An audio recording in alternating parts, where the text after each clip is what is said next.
450 watt daya listrik mau dihapus. Katanya dibalikin lagi, nggak jadi dihapus. Kok galau gitu sih bernegara kayak ababil, labil. Kemudian merembak lagi berita, kompor gas akan diganti dengan kompor listrik 1000 watt. Nah ini gimana nyambung logikanya ya?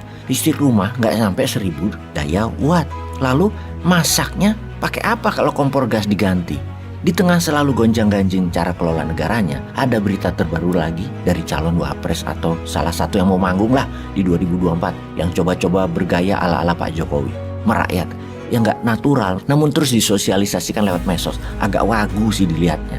Katanya punya solusi untuk PLN. Bener solusi. Bosman ini kalau dengar kata jual, kayak gimana gitu radar curiganya. Maklum, mantan sales, mantan broker.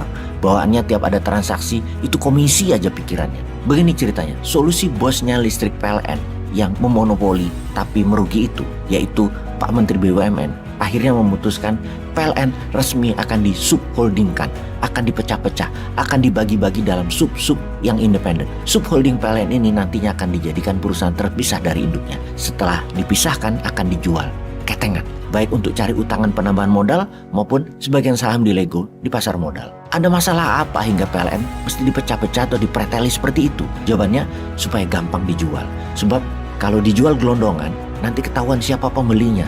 Nanti kalau pembelinya ternyata oligarki, maka akan ketahuan ternyata privatisasi PLN tersebut agar mereka bisa bawa pulang aset sebelum 2024. Satu alasan yang digunakan Pak Menteri BUMN dalam memecah-mecah PLN adalah alasan keuangan untuk memperbaiki kinerja keuangan PLN.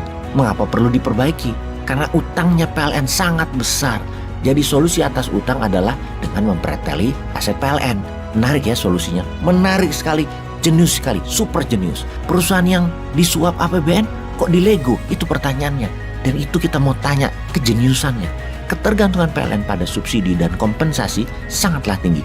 Subsidi adalah keputusan DPR dan pemerintah, sementara kompensasi adalah akal-akalan pemerintah melalui Menteri Keuangan. Dengan kompensasi, maka bisa diatur PLN untung atau rugi. Demi pencitraan, maka akan diatur tetap untung. PLN tidak dapat mempertahankan EBITDA tanpa subsidi dan pendapatan kompensasi yang jika digabungkan jumlahnya sekitar 66 triliun pada tahun 2020 dibandingkan dengan EBITDA sebesar 74 triliun. Ini adalah uang negara dari pajak, bukan dari usaha PLN. Sementara PLN sendiri harus fokus bayar utang. Bayangin, subsidi dikategorikan pendapatan. Lah gila sih sebenarnya. Oke, kita lanjut. Kecurigaan banyak pengamat keuangan adalah apakah dukungan keuangan dari pemerintah hanya menjadikan PLN sebagai saluran untuk menyalurkan uang kepada oligarki pemegang proyek PLN. Apalagi PLN hanya akan menguasai jaringan, sementara proyek pembangkitnya dibuat swasta. PLN memang jadi sarana bancaan yang paling empuk. Utang PLN sangatlah besar. Mereka menimbun utang untuk menopang belanja dan selanjutnya belanja untuk memperbesar kapasitas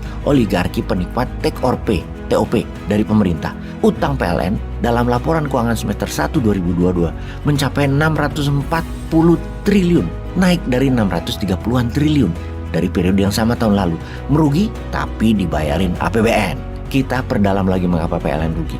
Karena dalam 8 tahun terakhir manajemen kelolaan bernegara yang sesungguhnya dikelola anti-industrialisasi. Hanya membuat Indonesia negara dagang dan negara komoditi alam. Karena sedikit dan berkurangnya industri, maka deindustrialisasi itu membuat daya listrik di pembangkit listrik gak kepakai. Kebetulan strategi jenius dalam pemerintahan adalah menggunakan strategi take or pay.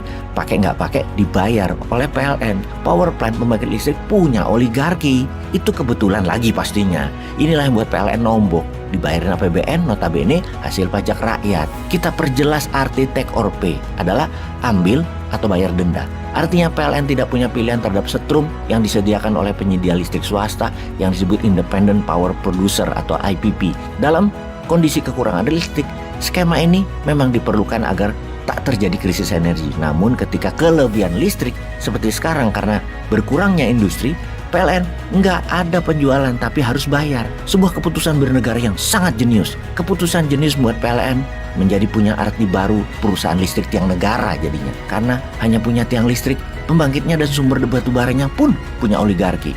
Inilah strategi jenius yang membuat oligarki di Indonesia dilindungi regulator yang akan menjadikan mereka selalu kaya walau rakyat dipajak tinggi. Ini semua untuk bayar oligarki. Anjrit bener deh. Salut, jenius. Wis ngeluh saya ini. Oke, daripada misu-misu terus namun nggak ada yang denger, Ya kita perdalam rencana jenius membuat subholding dari Menteri BUMN. Subholding PLN bisakah merupakan langkah cari cuan cepat untuk segelintir oligarki? Bisakah kita menyimpulkan bahwa kemungkinan ada yang mau bawa pulang aset ketengan PLN sebelum pemilu 2024? Ya nggak tahu, jangan tanya saya.